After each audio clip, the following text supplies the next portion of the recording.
Hi hello everyone. I'm Manu Chowdary Nelapati. I'm a herbal practitioner. ఈ రోజు మీకు గనేరియా అనే ఒక ఎస్టీడీ డిసీజ్ గురించి మాట్లాడుకుందాం. సో ఎస్టీడీ డిసీజెస్ లో గనేరియా అనేది ఒక జబ్బు. సెక్సువల్లీ ట్రాన్స్మిటెడ్ జబ్బుల్లో గనేరియా అనేది ఇది ఒక జబ్బు.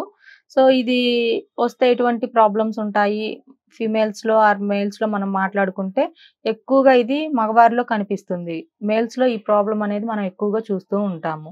అయితే మగవారిలో ఎటువంటి సింప్టమ్స్ ఉంటాయి గనేరియా డిసీజ్ వస్తే అని మనం మాట్లాడుకుంటే, వీళ్ళు ఇంటర్ కోర్స్ కి వెళ్ళి వచ్చిన తరువాత వితౌట్ సేఫ్టీస్ తో వీళ్ళు ఇంటర్ కోర్సెస్ కి నెంబర్ ఆఫ్ ఫీమేల్స్ తో ఇంటరాక్ట్ అవ్వడం ఇలా జరుగుతూ ఉంటది. సో ఆ టైంలో ఏంటి అంటే అనుకోకుండా వీళ్ళకి ఈ గనేరియా అనే ఈ బ్యాక్టీరియా వీళ్ళకి ఇంజెక్ట్ అవ్వడం, బాడీలోకి బ్లడ్ లోకి రావడం, బాడీలోకి రావడం ఇలా జరుగుతుంది. సో ఇలా ఇది వచ్చిన తర్వాత వీళ్ళకి ఏంటంటే ఒక ఫ్యూ డేస్ లోనే, అంటే లైక్ 1 వీక్ టు 15 డేస్ లోపలనే వీళ్ళకి సిమ్టమ్స్ అనేవి స్టార్ట్ అయిపోతాయి. లైక్ ఆ సిమ్టమ్స్ ఏంటి అని మనం మాట్లాడుకుంటే, వీళ్ళకి చీములాగా కారడం పెన్నిస్ నుండి, అండ్ ఆడవారిలో కూడా వాజినా నుంచి చీములాగా కనిపించడం, హెవీ ఇచ్చింగ్ ఉండడం, అంటే ఎక్కువగా దురద పుట్టడం, అండ్ రెడిష్ గా ఉండడం, అంటే ఎర్రగా లైక్ దద్దుర్లు లాగా కనిపించడం, వీళ్ళకి ఆ ప్రైవేట్ పార్ట్ చుట్టూరు ఈ ప్రాబ్లమ్స్ అనేవి ఉంటాయి. అండ్ కొంతమందికి చూసుకుంటే ఎటువంటి సిమ్టమ్స్ ఉండవు, ఏ సిమ్టమ్ ఉండదు, చాలా హెల్దీగా ఉంటారు. బట్ ఓన్లీ చీము మాత్రం కనిపిస్తూ ఉంటుంది మగవారిలో. అదే ఆడవారిలో చూసుకుంటే కొంచెం తక్కువగా ఉంటాయండి ఈ సిమ్టమ్స్. అండ్ ఆడవారికి ఇది రావడం కొంచెం తక్కువ, మగవారికి ఫాస్ట్ గా వస్తుంది ఇది.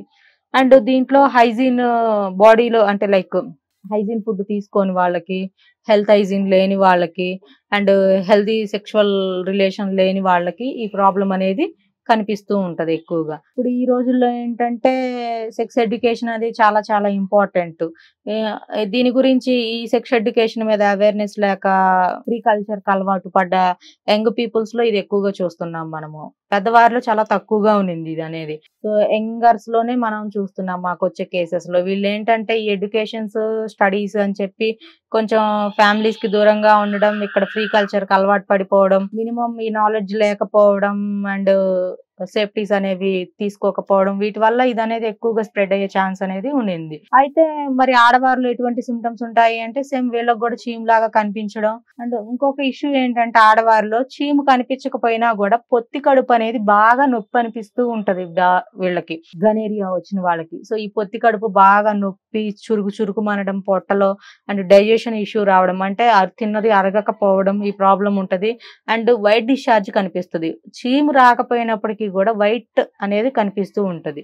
ఇవన్నీ కూడా ఈ గనేరియా వల్ల వచ్చే సిమ్టమ్స్. అండ్ ఇంకొక లాస్ట్ సిమ్టమ్ ఏంటి అని అంటే ఐస్ రెడిష్ గా అవుతూ ఉంటాయి కొంతమందికి గనేరియా ఉన్న వాళ్ళకి. కళ్ళు, అంటే దీని ప్రభావం ఎక్కువగా కళ్ళల్లో అండ్ యూరిన్ వచ్చే ప్లేస్ నుంచి వీళ్ళకి ఇష్యూస్ అనేవి మనకి బయటకి రిఫ్లెక్ట్ అవుతూ ఉంటాయి. సో అయితే ఈ ఐ రెడిష్ గా రావడం, ఐ చుట్టూ కొంతమందికి ఇచ్చింగ్ అనిపించడం, అంటే దురదలా రావడం ఇలా ఉంటది. సో అందుకని మినిమం నాలెడ్జ్ అనేది తెలుసుకోండి.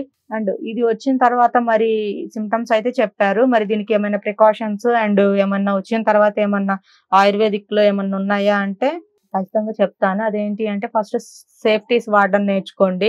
అండ్ ఓరల్ సెక్స్ వల్ల కూడా సమ్ వచ్చే ఛాన్స్ ఉంది. సో అది కూడా మీరు కంట్రోల్ చేసుకోవడం నవ్వేడేస్ వెరీ వెరీ ఇంపార్టెంట్, ఇది ఇంపార్టెంట్ థింగ్. అయితే ఇంకొకటి వచ్చేసి వచ్చిన తర్వాత ఏంటి అని అంటే దీనికి సంజీవని అనే ఒక ప్లాంట్ ఉంటది. సంజీవని అండ్ బోడతరం పువ్వులు అని మనకి ఉంటాయి, వాటిని ముండి అని అంటారు. సో ఇవి మనకి బయట హెర్బల్ షాప్స్ లో దొరుకుతాయి. వీటిని చక్కగా పొడిలా చేసుకొని ఒక 1/2 లీటర్ వాటర్ లో ఒక స్పూన్ వేసేసుకొని ఒక 5 to 10 మినిట్స్ బాయిల్ చేసేసి ఆఫ్టర్ వాటిని వడకట్టేసుకొని మార్నింగ్ ఒక గ్లాస్, ఈవినింగ్ ఒక గ్లాస్ తీసుకుంటే లోపల ఈ మీరు ఏదైతే ఈ ఇంటర్ కోర్సెస్ కి వెళ్ళి వస్తారో, వచ్చిన తర్వాత మీ బాడీలోకి ఎంటర్ అయిన ఆ బ్యాక్టీరియా అనేది సో ఈ గనేరియా డిసీజ్ కి కారణం అవ్వకుండా అది ఫాస్ట్ గా చచ్చిపోయే అవకాశాలు ఉంటాయి. సో ఎందుకంటే వాటిలో ఎక్కువగా antioxidants and antibiotics, natural గా దొరికే యాంటీబయోటిక్స్ ముండి అండ్ ఈ సంజీవని అనేది సో యూజ్ చేయండి. ఈ టిప్ ఫాలో అవ్వండి, మంచి రిజల్ట్స్ ఉంటాయి.